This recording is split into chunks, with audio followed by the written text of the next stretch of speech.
I'm Sarah Tettamanti, and I work at Tettamanti Foundation Research Center, which is based in Monza, in Italy. And it's like 10 years that we are trying to develop CAR T cells for to target acute myeloid leukemia.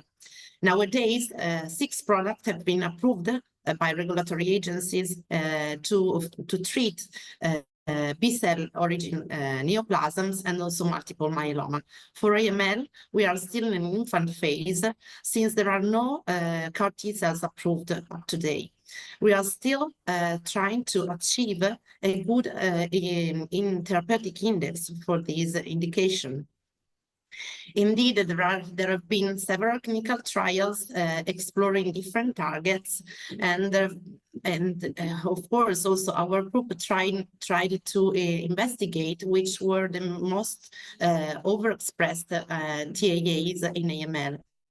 Of course, we know, dealing with the AML, that we don't have a leukemia-specific antigen. Therefore, we need to cope with the potential of target toxicity of this targeting. So our idea has been always to try to identify TAAs that were mostly overexpressed by AML cells and less expressed by normal cells. And this is mainly the ideal situation in which we can try to achieve efficacy whilst maintaining the safety. So different TAAs have been explored during these 10 years, namely CD33, CD123, Lewis Y antigen, CLL1, and now there are also new TAAs that are coming up. And it is kind of interesting to see that there are some leukemia-specific antigens that can be exploited. And so we knew during the years that we can try to be more selective. But the main issues has been always the limited persistence and the poor efficacy of this therapy in AML. Indeed, the first clinical trials registered an initial clinical response, but then the limited persistence of CAR T cells led to the leukemia relapse and recurrence. Therefore, we needed to come back to the lab. So from a bench to bedside and back approach, we needed to improve, and we know that we need to improve several aspects.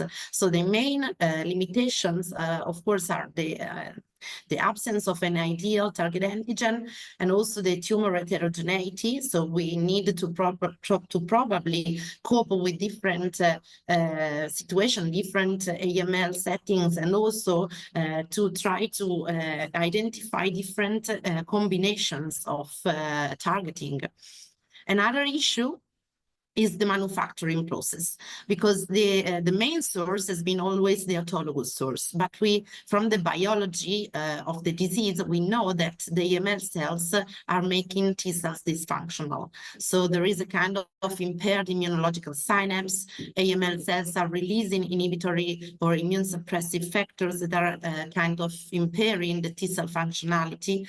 And also autologous cells are, of course, from patients that have been heavily pretreated with chemotherapy or other kind of treatments.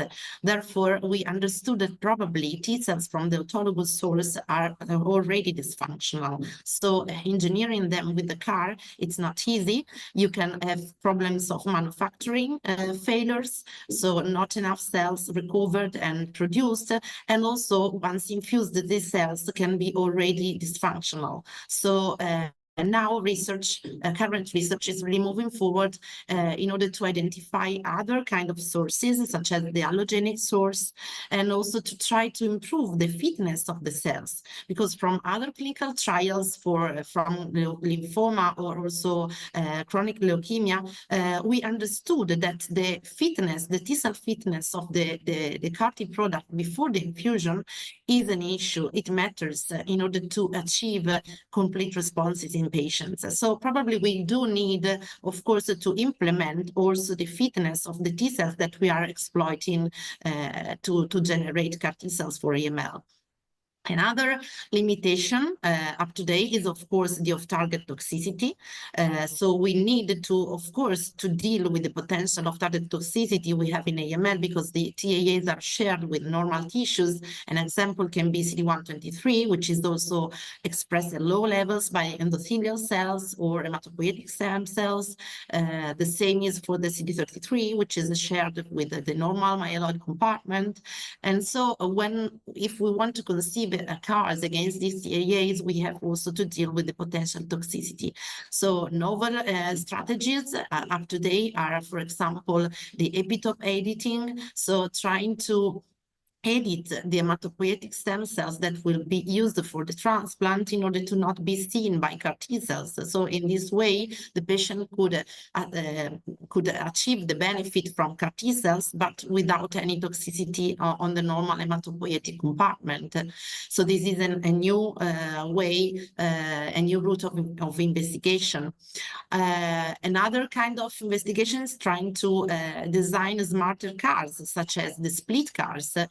So we recently published a strategy to target both CD33 and CD123 by using a split CAR. So in this way, we don't have any kind of toxicity against normal CD33 myeloid cells, but the split CAR will be fully activated only when engaged by AML cells.